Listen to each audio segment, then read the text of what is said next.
right. Hello. Good afternoon. Good evening from wherever you're logging in from. We're so happy that you're joining us for Tuesday Talks. Give me 1 second while I see if we're live on YouTube. We are live on YouTube as well. Great. Okay, well, we're so happy to have a chance to talk today about more things about the application that are going to be useful to you. And so, and I'm really happy to have wonderful guests from 4 very different institutions. And I love it when 4 very different institutions come together and talk about kind of common things that they are hoping for and looking for in the application process. And they are very gracious to spend time with you this afternoon and evening to talk a little bit about how to navigate it. For all of you who are tuning in, you've watched a lot of Tuesday Talks and you've heard a lot about the components of the application, but it is important to kind of think about them from different perspectives as you are going through that process, and make sure you ask questions. So a couple of nuts and bolts before we dive in. You can ask questions at any point through the Q&A box. Make sure you type them in as soon as they come to you so that we can make sure we can consolidate some of those questions together and answer them more fully. And those of you on YouTube, you're welcome to ask questions there too. I'll be checking there, monitoring that, and making sure that those questions get to our guests. So, but without further ado, I'd like to ask our guests to just introduce themselves briefly and just wave and say hi so we know which one is who. So, Brian, do you want to start? Sure. Thank you, Gloria. My name is Brian Swan. I work at Carleton College. Maddie, why don't you go next? Hi, everybody. I'm Maddie Ross, and I work at Colorado College. Caitlin. Great. Hi, everyone. I'm Caitlin Healy. I work at the University of Vermont. And Lorenzo. Hi, everyone. My name is Lorenzo Wilcox. I work at the University of Oregon. Fantastic. Thank you so much for joining us. All right, Brian, you want to dive in? Yeah, I'll go right ahead. So hello again, everyone. Good evening, good afternoon. My name is Brian Swan. I represent Carleton College, which is in Northfield, Minnesota, in the center of the United States. But we're a small private liberal arts college. We have about 2,000 undergraduate students. And yeah, the focus at Carleton really is on that undergraduate experience. One thing that's unique about Carleton is our trimester calendar. We break the year into 3 10-week terms. You take 3 classes each trimester. We feel that gives you a lot of flexibility to explore the curriculum in a lot of different ways. Another thing that you should know about Carleton is that research is required to finish your degree. So if you want to be a biology major, it's not just taking a series of biology classes, it's taking classes and also doing research through what we call your comprehensive exercise or COMPS project. But beyond the research that you'll be doing, we really do believe in an interdisciplinary approach to education, right? One of the things I think we really emphasize at Carleton is not just learning content for your major, but preparing you for a lifetime of learning. What you learn in college should give you the foundation to do things that you don't even realize you want to do. And I think we really provide that through the education and the professors you'll interact with at Carleton. Carleton does have an excellent track record of producing students who go on to get PhDs. Even though you can't get your PhD from Carleton, you can get your bachelor's from Carleton and then get your PhD from places like Princeton or University of Chicago. And most important, though, is the culture at Carleton. We are a place that is friendly, that is welcoming, down to earth, inclusive. I'm full of things I can say about Carleton, but I'm mindful of the time. So I'm going to pass it to my colleague, Maddie, to talk about Colorado College. Awesome. Thank you, Brian. So Colorado College, welcome everybody again. I'm Maddie. We are located in a city called Colorado Springs, which is the 2nd largest city in Colorado. And it's about 110 kilometers from Denver, which is our capital city in the state of Colorado. So we have a lot of access to a huge metropolitan city, which is really nice. Colorado College itself is located in a section of the United States called the Rocky Mountain West. And we are known for our sunshine, actually. So what's really cool about where we are is that you get to experience all 4 seasons, including snow. But with 300 days of sunshine throughout the year, that snow typically melts the next day, which is really great. We also have a ton of mountains, which you might already know about Colorado, but we're very mountainous. We have 58 mountains that summit over 4 meters. So very, very high mountains that students love to climb. And we're a healthy place too. We have tons of hiking and biking trails within city limits. We are overall just located in a beautiful setting. What's really cool is that we achieved carbon neutrality this year, 2020, yet we are a city with nearly 500,000 people. So we're one of the most populous cities in the United States, and that gives you access to a tons of fine arts centers and restaurants and cafes, and that's really close to campus. We are a very established school. We've been around since 1874, but during a really radical time of our country, we proposed the block plan about 50 years ago. And the block plan, all that means for us now is that our students take one class at a time. And I say that's all that means, but it's actually quite a big thing. So for 3.5 weeks, you're in one class, you have a 4.5-day block break, and then you move into your next 3.5-week class. And that's how students continue for all 4 years. What that means is that you're only focused on one subject at a time, which definitely builds concentration and self-discipline, but also opens the eyes of students to a bunch of different opportunities, including field study. You do not have to be on campus to balance any class that's going on at the same time because you're taking one class at a time, right? So our professors can actually take students off campus whenever they want. So 100% of our students are going to have a field study experience where they make their education come alive through experiential learning opportunities. Also, a few more things I'll say. A ton of our students study abroad, about 80%. That's a 3% national average for our country. So it's definitely part of our culture. And we take a ton of really cool block breaks off campus. And we have a center for outdoor education where we plan intentional trips off campus, about 200 every year. Overall, though, we are a liberal arts and sciences institution, so we have about 44 majors, and students really have flexibility among the curriculum to find what they are most passionate about. And I will last say we're SAT and ACT optional this year. We were last year as well. So I will end there. All right. Hi, everyone. Again, Lorenzo here representing the University of Oregon. I guess I'll start in the location because I was a student at the U of O. I graduated from there a few years ago. And I also came from an international background. I think the location was one of the biggest draws for me as a student. We are located in the city of Eugene, Oregon. It's a classic college town, about 200,000 people.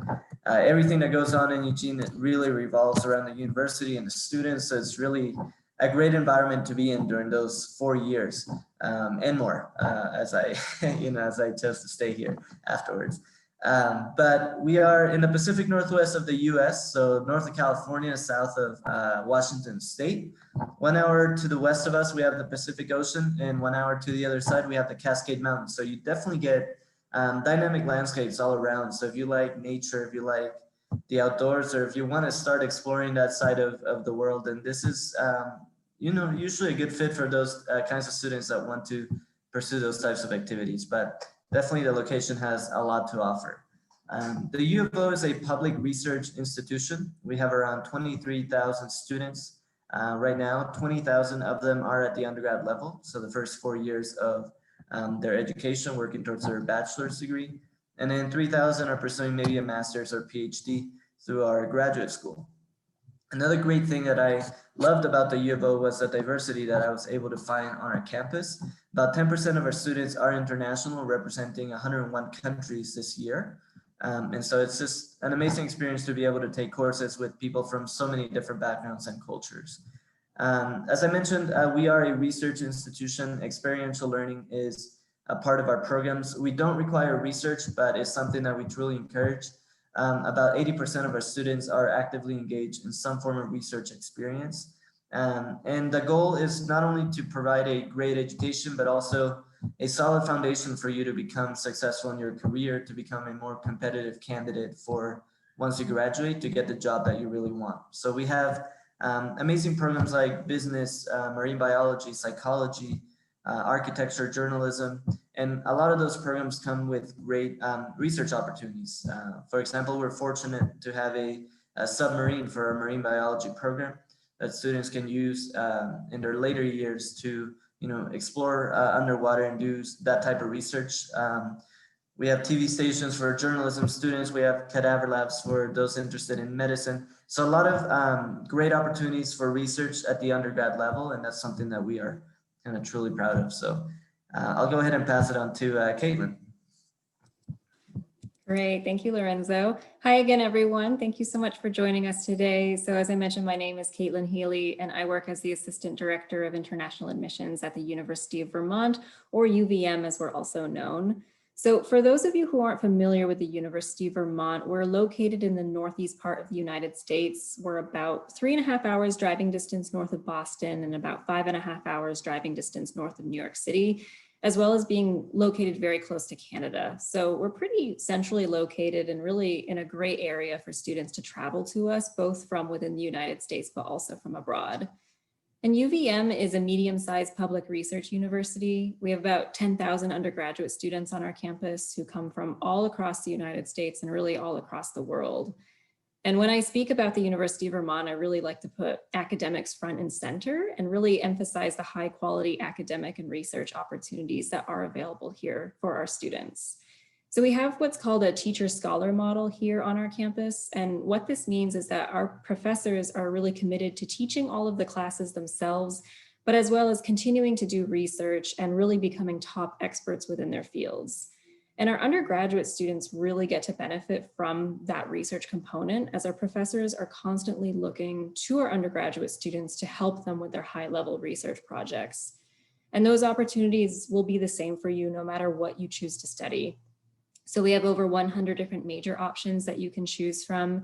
And some of the more popular options include things like business, engineering, computer science. We're seeing humanities becoming a lot more popular, so programs like political science, but then also field-based majors like environmental sciences, which is a particular specialty of the University of Vermont. And then 40 of our majors, you'll have the option of completing an accelerated master's degree program in. So what that means is that you can get your bachelor's and your master's degree in only 5 years, which is going to save you time and money. And again, no matter what you choose to study, there's so many opportunities at the University of Vermont for students to apply what you're learning in the classroom to the real world and really get that valuable hands-on experience that's going to make you so marketable to employers. And that looks different for every student. For some students, that might look like working on one of the world's fastest supercomputers, which is located right on our campus. And for other students, that might look like helping to take care of our herd of dairy cows, including helping to milk them and make ice cream for other students. So, whether your interests are more like computers or ice cream or anything in between, there's so many opportunities to get involved in experiential learning. And a lot of that experiential learning will also take place within the city of Burlington, where we're located. And living in the city of Burlington is really a highlight of a student's UVM experience. We are known as a top college town in the US, and we're ranked pretty highly in terms of health and safety. And we're especially seeing this play out right now within this era of COVID, because Vermont is the state with the lowest number of COVID cases in the US right now. But the city of Burlington, where we are, is also known as a top 10 technology hub in the United States. And that's because of all of the different companies and organizations that are based here. And what that means is great opportunities for internships during your time at the University of Vermont, and then also job opportunities for those who wish to stay and live in the city of Burlington after they graduate from UVM. So just a little bit of an introduction to the University of Vermont for you. And I believe I'm going to pass this back to my colleague, Brian, who will get us started on our presentation today. Thank you, Caitlin.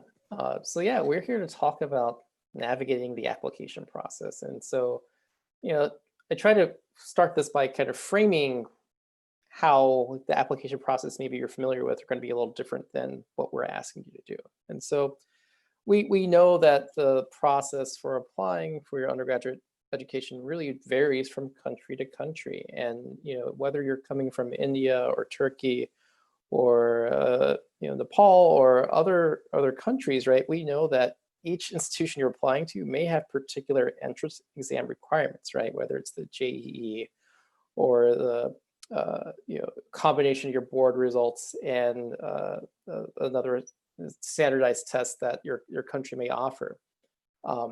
And those may be the things that really make the decision possible, right? For those admissions decisions, right? But it's going to be a little different in the United States. It's going to be different in the UK also. We know that undergraduate admission in the UK is really through your UCAS application, but in the United States, it's a little more complicated. It's not just cut and dry based off of an exam or your board results, right?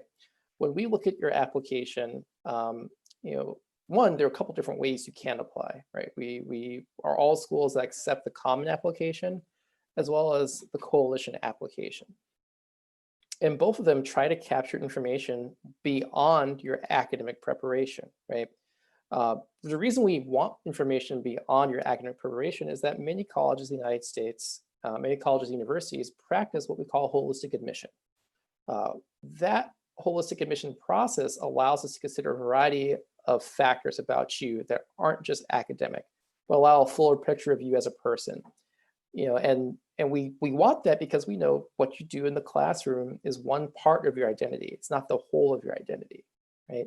We want to know who you are and what your interests are and what your background is, because we think that helps us create campuses that are diverse, not just in where you're coming from, but also in interests and an opportunity for your fellow students. And so the holistic admissions process lets us make this a little more personal. It gives us a chance to get to know you in this process because we really do think critically and carefully about our admissions processes and that we're not just admitting numbers, we're admitting people.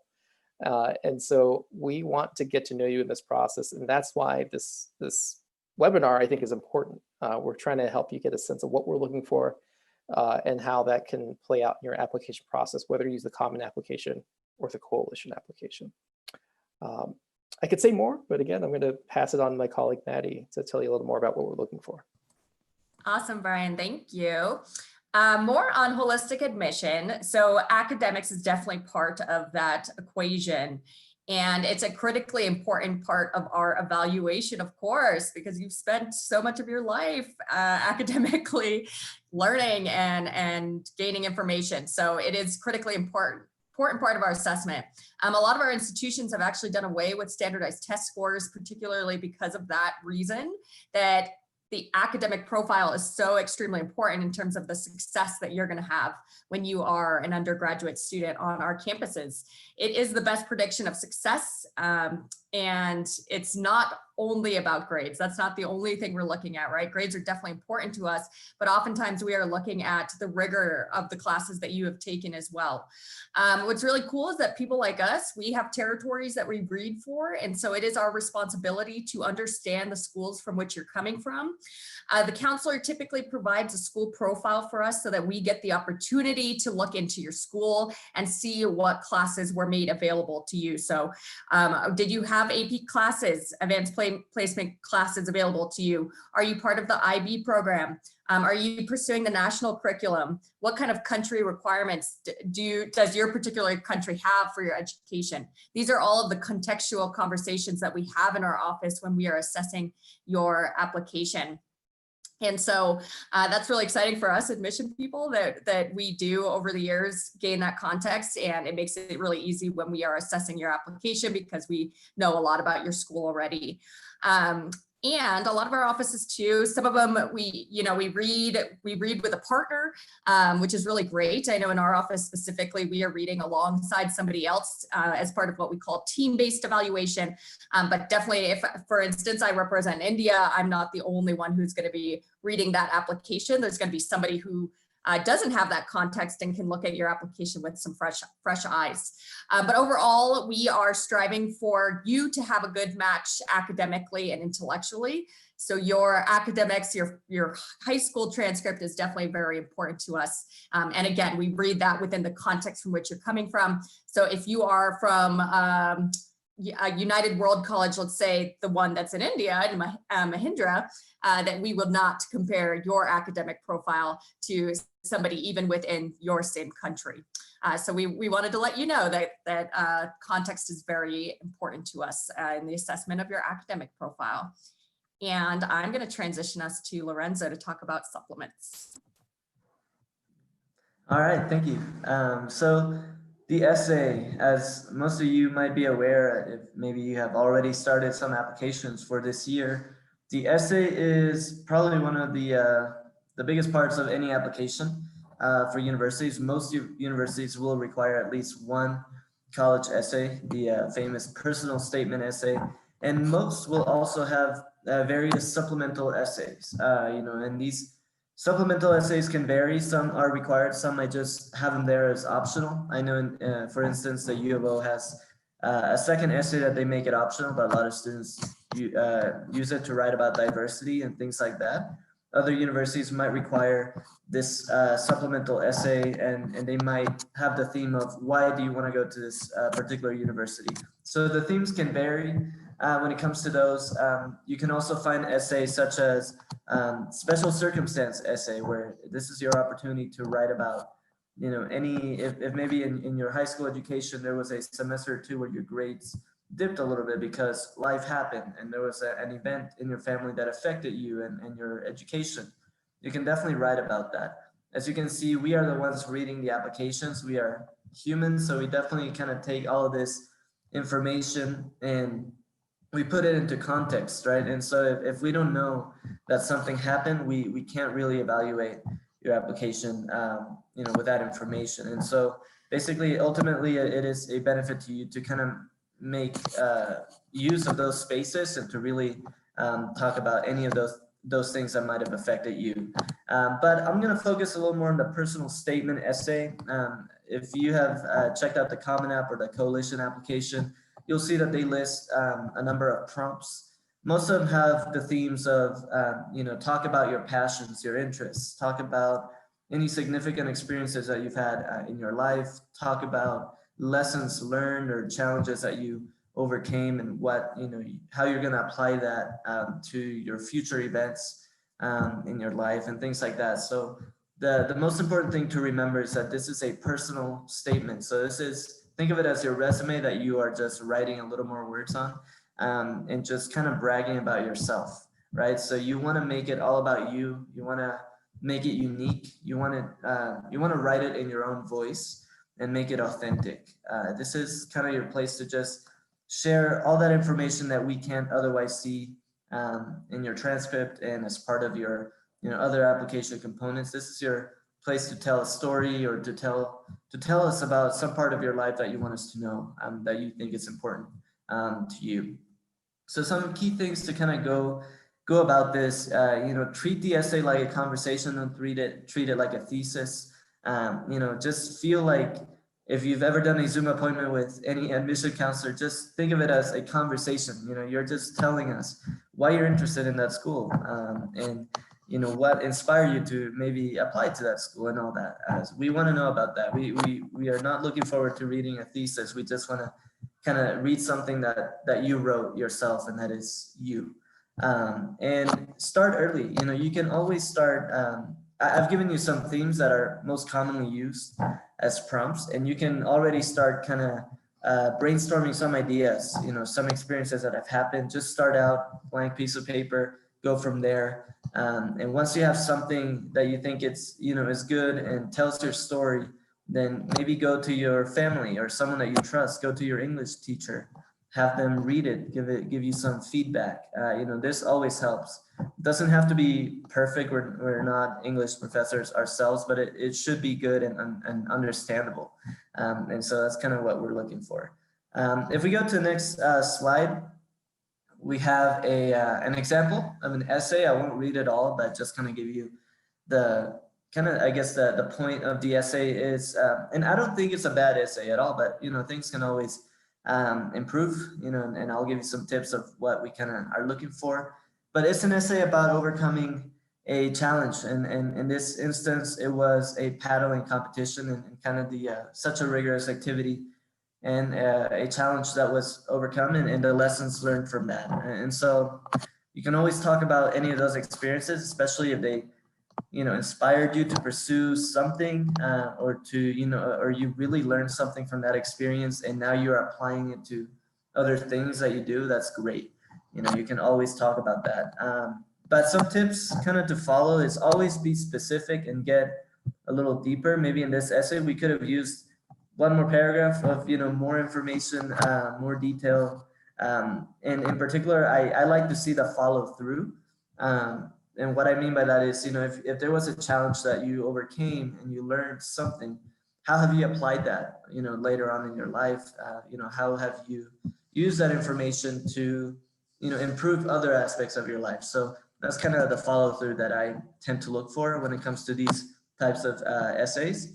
And then I would say, yeah, we do see a tip here for use a thesaurus, which is great. Don't use it for every word. Use it for maybe 3 to 5 words. That's great. But again, you want to have that balance of your own words, your own voice, and then the thesaurus. I would just use a thesaurus to kind of find a word that's similar to what you want to say. Maybe just find a different way to say something. That's fine. But the most important thing for sure is to make sure you show us who you are. Make sure you tell us what you've learned, what your experience with that has been. Some key things not to do is don't be too general and broad. Again, this is kind of your place to be specific. Sometimes we all have, or usually we have like a maximum word count. So that's also a good thing to be aware of, how you can balance that, specificity and against the being too broad, when you have around 500 words or so that you can use. But again, just kind of focus on detail. And then if you're using a prompt, then always answer all parts of the prompt. It's always that's gonna, take you through college, that key piece of information. Just always answer the question that is kind of being presented. And again, use it as a great starting point, but go from there, elaborate more on the prompt if you want. You can kind of take us down, a road that's a little further than what the prompt asked. And then, don't overuse that thesaurus and don't not make it personal. We can't stress this enough, but definitely just let us know about you. We want to learn about who you are and what makes you unique. So I'll kind of go and I guess hand it over to Caitlin. Great. Thanks again, Lorenzo. So we're going to talk about all of the other smaller pieces that make up your application that are still going to be part of this holistic review process. And of course, one of those items is your extracurricular activities. Now, I liked how Lorenzo had a slide a couple slides ago regarding the essay that talked about depth to the essay, but not breadth. However, when it comes to extracurricular activities, what university admissions counselors like to see is both breadth and depth to your activities. And what we mean by that in terms of breadth means we want to see that you are exploring your interests and exploring all of the options that are available to you in secondary school. So this might look like you're getting involved in sports and athletics, but at the same time, maybe you're exploring music or art club at your secondary school. And maybe you're doing some sort of independent research or perhaps an internship or maybe a community service opportunity. So again, we like to see that you're exploring all of your different options and really kind of trying to get some experiences in all different areas so that you're really discovering who you are and what your passions are. However, at the same time, we still want to see some depth to certain extracurricular activities. And so I pulled a couple examples to show you here and what we see on the admissions counselor side. So you can see first, this student listed an activity under athletics. They listed that they were a skier. Now, for many of you, I realize that for the region you're coming from, perhaps skiing is not going to be the most readily available activity to you, but perhaps maybe this looks something like soccer for you.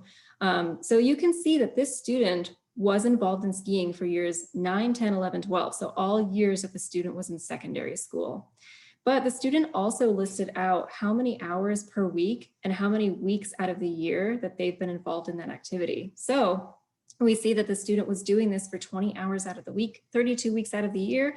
That shows a lot of commitment to that activity. So that's what we mean by really seeing the depth to the extracurricular activity and really seeing that sustained involvement and commitment.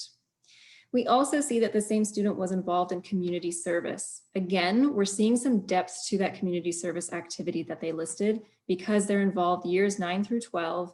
We see that they're doing this 5 hours per week, 40 weeks out of the year. So again, a lot of that sustained commitment to this one individual activity. But what I especially like about the way that the student described this community service activity within their application is that they got very specific with the activity. Oftentimes when we see things like community service, it's easy to just say, I volunteered or something like that and just move on. However, this student really told us exactly what role they had, what organization they volunteered for, and then what that role looked like within this community service activity, in which case it involved working for an animal welfare organization. So again, really encouraging you to, as you're listing your activities, to get specific and really tell us exactly what you were doing and any of the sort of like awards or distinctions that came along with the various extracurricular activities you were involved with. Now, another area that we look at within your application is honors and distinctions. And so this is a great place for you to really brag about yourself. And, you know, we definitely don't want you to shy away from telling us about all the amazing things that you've been doing. So definitely let us know about any awards or distinctions that you've received over the years. Now, I wanted to pull this example for you in particular, because this student here, you can see that they listed that they won an award, the National Talent Search Examination, and then they listed that they received this award in grade 9. However, at the time that they applied, that was 3 years ago. So, you know, it kind of makes us wonder, why were they only listing an award that happened so long ago? Really, we want to see things that have happened really recently. So again, encouraging you all to list those honors and distinctions that may have happened in years 11 or 12, you know, depending on when you're applying to universities, if you've received anything, making sure that you're giving us the most up-to-date information. And then I also just wanted to show you, as admissions counselors, what we see on our side if you don't list any activities. As you can see here, we just get a notification that there are no activities to report. So once again, just making sure that you're listing any extracurricular activity that you've been involved in, and really making sure that you're filling out that section in depth so that we can really get to see all the amazing things that you've been up to. Now, if we go to the next slide, we'll look at a couple of other factors that we also take into consideration with the review. During the area of the application, when you're filling out some biographical information, you'll have an opportunity to list all of the different languages that you speak. And we love to see all of the different languages that our students speak, because one reason is we live in the United States and many of us only speak one language, and that's English. So we are always so impressed with our students coming in and all the different languages that they speak. And, you know, you can definitely include all of those languages and then the extent to which you speak them, or the level of proficiency that you have. Now, we also are looking, academics, of course, is going to be part of, you know, the review, but I just wanted to mention here that sometimes when you're applying to a university, you may have the option of listing your first choice major and perhaps a second choice major. And the reason why you may be asked to do that is because you won't necessarily be applying directly to the university itself, but you'd be applying directly into that major. And that's the case at the University of Vermont. This certainly isn't the case for every single university in the United States, but to use the University of Vermont as an example, we're going to be reviewing your application to see if you're eligible to go into a certain major. So for this student in particular was applying to civil engineering, which means we are reviewing their entire application to see if they're eligible for civil engineering. If the student does not meet the requirements for the civil engineering program, we can see that they also listed undeclared within the College of Engineering and Mathematical Sciences as their second choice major. So if they miss that requirement for civil engineering, then we can go back and re-review their application to see if they meet the requirements for being an undeclared student. So if you have the option of listing those major choices and ranking the major options, then we again encourage you to do so. Now, the last couple things that I'll mention here for you, we are gathering some information about your household and information about your family, because this will also be part of the review process. We are collecting information about your parents, and there's a couple things that we're really looking for from your parental information. One would be the occupation, or what job or what your parents do for work, but then also the education level of both of your parents. And the reason that we're looking specifically at education level is we want to understand if your parents have also attended university. If neither of your parents have attended university in the past, then that would make you what we call a first generation university student. And that just informs us that perhaps you didn't have as many resources available to you at home when it comes to completing your application. So that just adds an additional layer of context for us as admissions counselors to really understand, you know, where you're coming from and the resources that you may have at home. And then the last thing that I'll mention here is that we do ask for some information about your siblings, mostly we're trying to get an understanding as if your sibling has also applied to the same university. And that's because we like to keep siblings together. We like to, if your brother or sister has been admitted, we also, do our best to make sure that we're keeping families together and making sure that we're giving fair and the same decisions to students. So with that, I'm going to, I think, pass it back to Gloria. I think we are wrapping up our presentation now and have some time for questions. Thank you very much. So yeah, we'll just dive right in. I know that there are some people in the audience that are younger students, and so all of this is kind of new. So maybe kind of if you can give a little color on the timeline, like when should people be creating a college list, and at what point do people apply, and how early can you apply for admissions?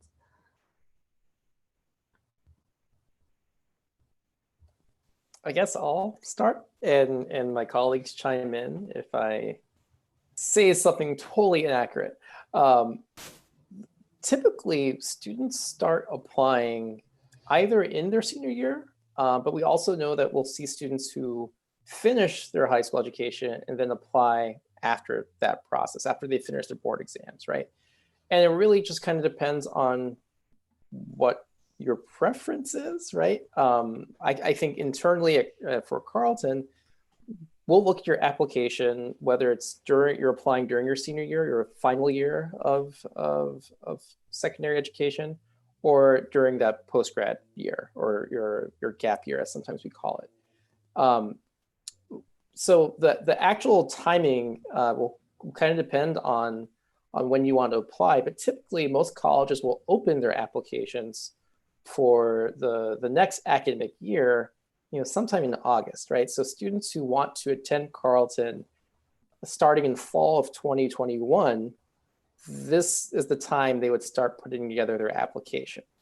Then we're going to review the application, in the months of, November, December, January, February, and then release our decision sometime in March. So now every school is going to have different timelines of how that review process happens, as well as different sorts of ways you can apply, right?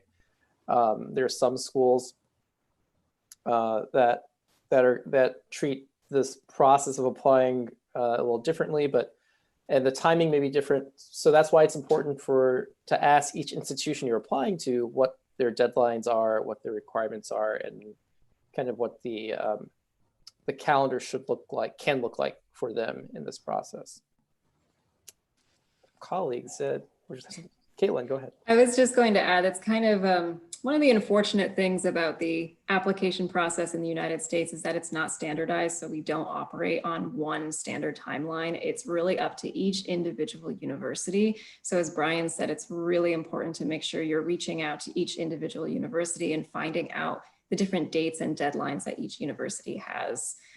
So I know that at the University of Vermont, we have 2 different application deadlines, and that's pretty typical for a lot of universities. They'll usually have some sort of early deadline and then like a regular decision deadline later on. For us, we see most of our international students end up applying for a regular decision deadline, and there's really no real reason, or there's no real huge advantage behind applying earlier or later. And I'm speaking just for the University of Vermont. Other universities may disagree with me here.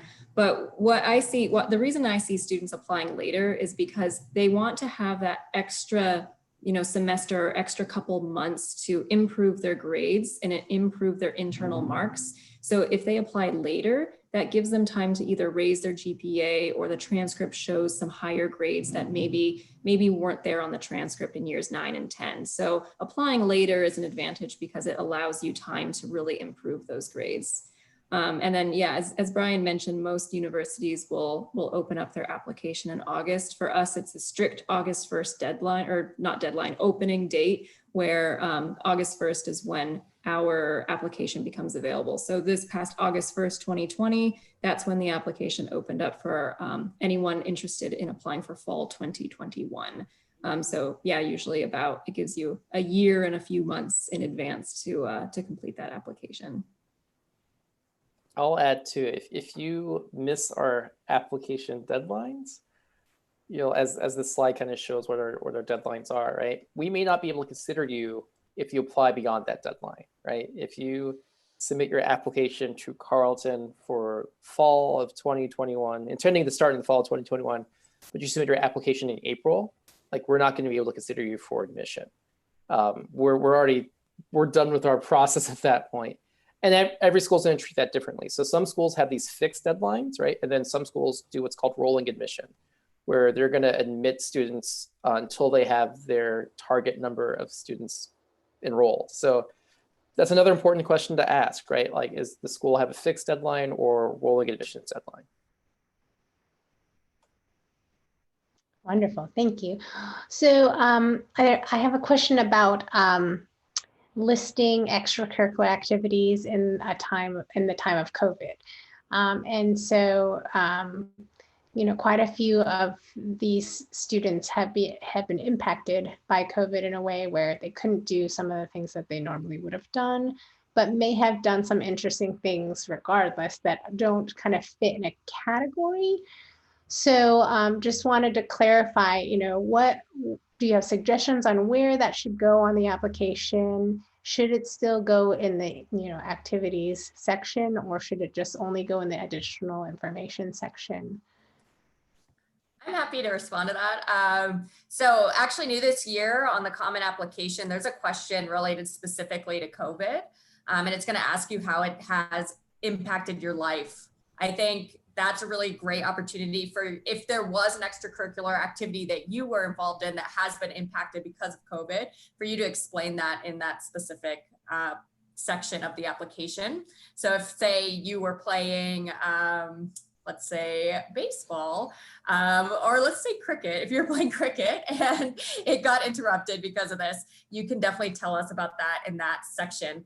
I do think that section also allows for you to talk about some things that you might be doing now because of COVID. So say you have started to assist elderly people in your community receive groceries, right? That's a really good opportunity for you to talk about that in the COVID prompt section.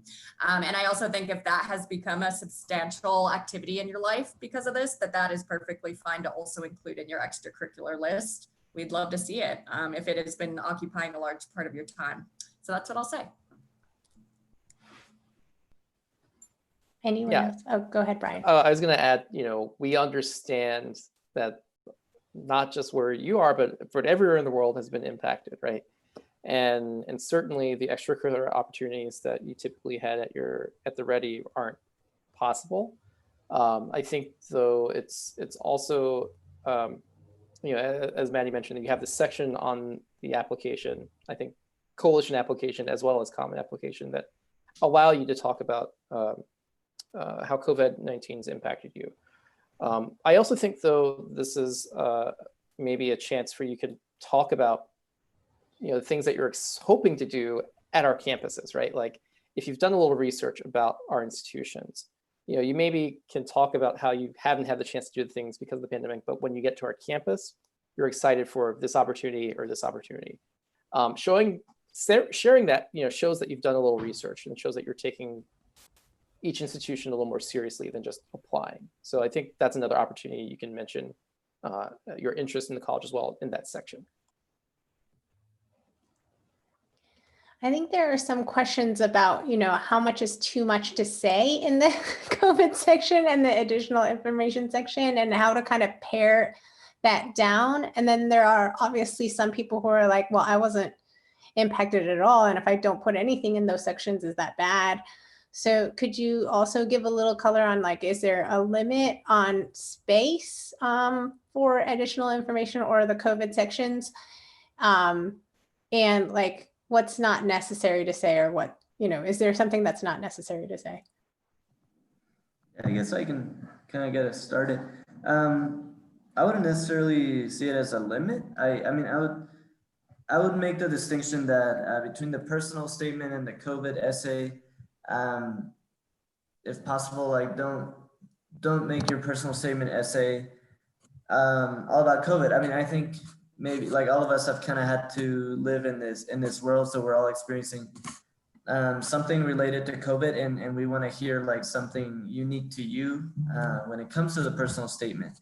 When it comes to the COVID essay, I mean, for sure, if it has had a big impact on your education, maybe I know I've heard of some countries where schools just weren't able to continue, online, or they, maybe it took a while to get the resources, and it's completely understandable.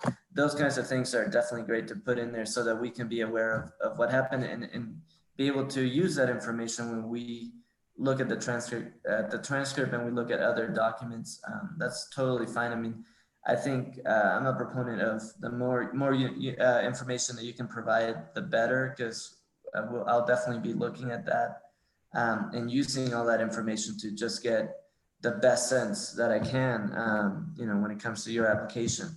But I think maybe some students might want to write about all about COVID in the personal statement essay, and it's totally fine if it has had, and this incredible experience, like significant experience on you, but it'd be great to also give us some insight of what happened pre-COVID, and any significant experiences that you might have had that way as well. But I don't know if anyone else might want to chime in.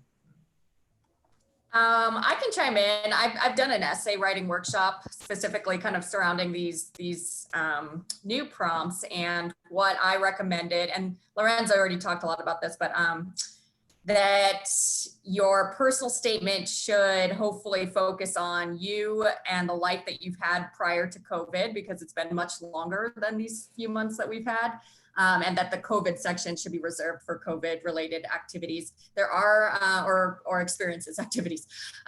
There are related word counts limits, obviously, for this. I think additional information, 650 words, and COVID might be 250 words. So that's definitely a thing.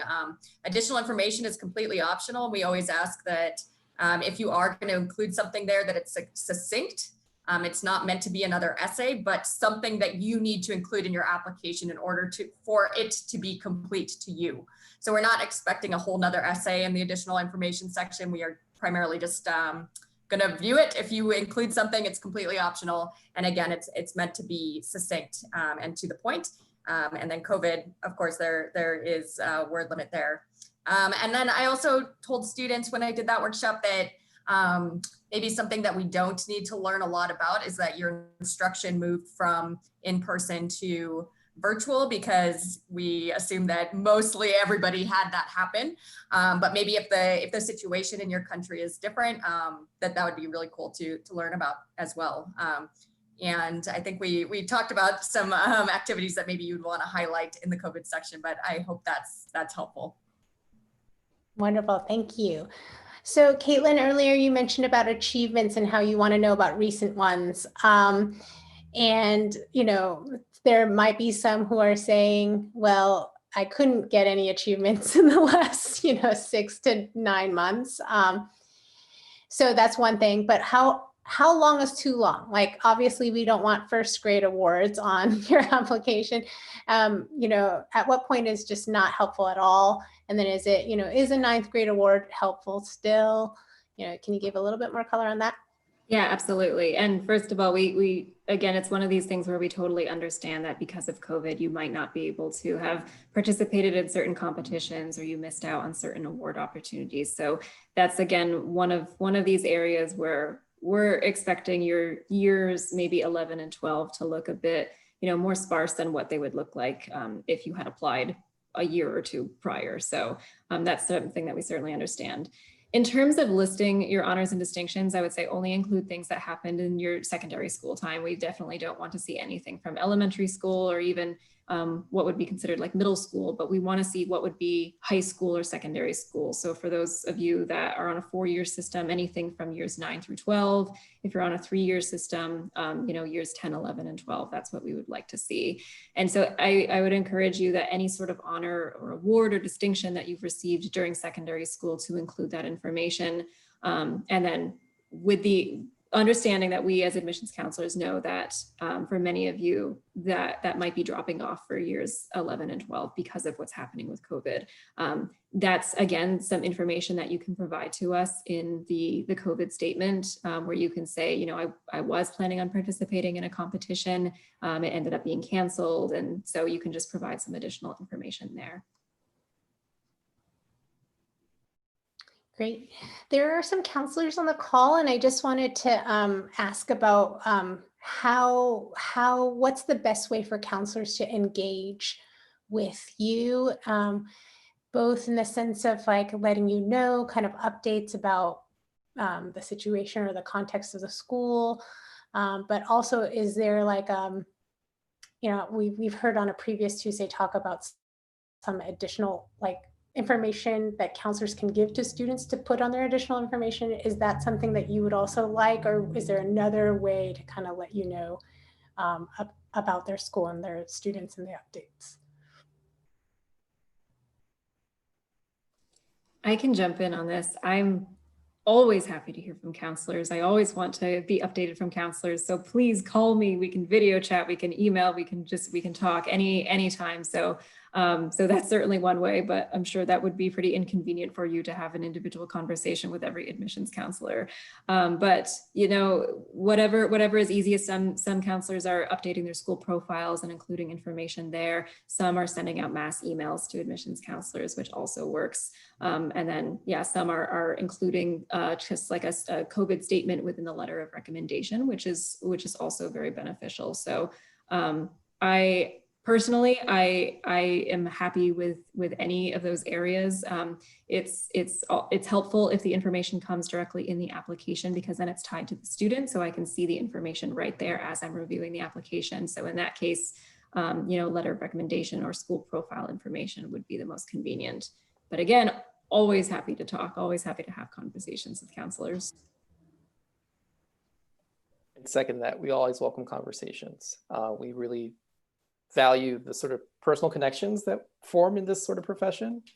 And the fact that we're not able to travel may make it feel harder, but I think in some ways doing this virtually makes it a little easier to have these individual sort of conversations. And so reach out to us. You know I'm terrible sometimes at replying to emails, but if you're persistent with me, I will respond, and I will be more than happy to have a conversation with you. I know my colleagues are much better at that than I am, but you know, I think this is an era with the technology that we have where we really can have more meaningful sort of interactions. And the information you put on the profiles, we really do look at it. We really do read it. It's crucial for us to kind of get the context that we're trying to look at your students within. And so seconding what Caitlin said, if the information is coming through the profile or through an email or through a video chat, right, we're more than happy to include that information as we do our reading and our review of the applications that come our way. Wonderful. And with that, there's this contact page here. And so we really want to encourage you all to definitely reach out, especially if you're interested in these particular institutions. All of these schools have their own websites full of information, but also other virtual engagement opportunities.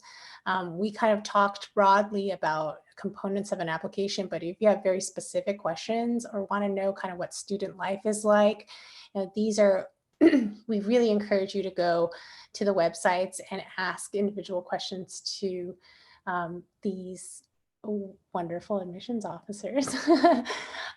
So with that, I think we've covered most of the questions. Anybody want to give kind of like a final thought of the day before we close out today's Tuesday talk? Sure, Brian, I saw you on mute. I wanted to add one thing, and then Lorenzo, I'll have you. You can have the last kind of comment. You know, we've talked about the holistic review process, and we really do practice it. And I think one key component of that is the interview. You know, interviewing is optional at Carleton, but it certainly adds this extra element of life to an application. And so if you can do an interview through InitialView, that's really welcome. We really value what Gloria and her colleagues put together in helping us get to know students in this process. And so for all you who are watching, definitely take time to schedule an interview. It really does matter, and it helps us get to know you in this holistic process. Yeah, what Brian said. No, and what I was gonna add too. I think the application process can definitely be a little complex and be a little confusing, and we're all here to help out throughout every step of the way. So definitely feel free to reach out via email, and like what Brian was saying, like it kind of normally we'd be traveling, we'd be able to meet with you physically, but the virtual thing has also made it easier where we can really connect via Zoom at any time, pretty much to kind of see where you're at in the application process or anything. So don't hesitate to reach out and use the system of support of your counselors, and both in high school and here, all of us admission counselors, we're really happy to kind of continue the conversation and just help you through the sometimes confusing process that can be the whole application and scholarship application cycle. So definitely use that system of support, and thank you so much for joining us.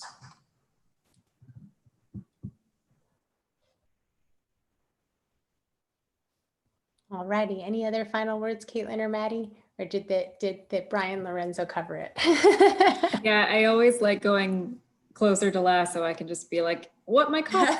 Exactly, that's what I was going to say, but it's true. And I would, again, just like to reiterate what Brian said about taking advantage of the interview piece. We would really, really encourage you to do that because not only does it allow you to ask us questions and get to know, or for us to get to know you rather, and really kind of put a face to a name for the application, but it's an opportunity for you to learn more about our campus communities, especially in light of COVID, because this is a very, very scary and stressful time right now. And we want to ensure you that we're doing everything that we can to ensure the health and safety of our students. And so, having a conversation one-on-one, so to talk about any of those concerns that you have would be the best way to learn about that. So really encourage you to do that. And just again, please use us as resources. You have our contact information. We're happy to continue the conversation. And just again, thank you so much to everyone who joined us today. And I'll add briefly, I know COVID's bringing a lot of anxiety to applicants, and I just want everybody to know that your application is not going to be seen lesser because of this whole situation. I think we've been emphasizing throughout this whole presentation that context is really important, and this is part of your current context. And it's our responsibility as admission people to be empathetic as we review your application, and we're all living through it with you, right? And this is really tough for us too. So we empathize, and we continue to be super eager to read your applications regardless of this lovely situation that we're all living in. And we miss you all. We wish we could see you in person. But we'll get through this together. This is a partnership between you all and the colleges. So we hope you consider it that way. And thank you again, as my colleagues have said. Thank you. Thank you so much for your time today. And thank you for everybody who logged in today. We'll have another Tuesday talk next week. So we'll see you on Tuesday. Take care. Bye.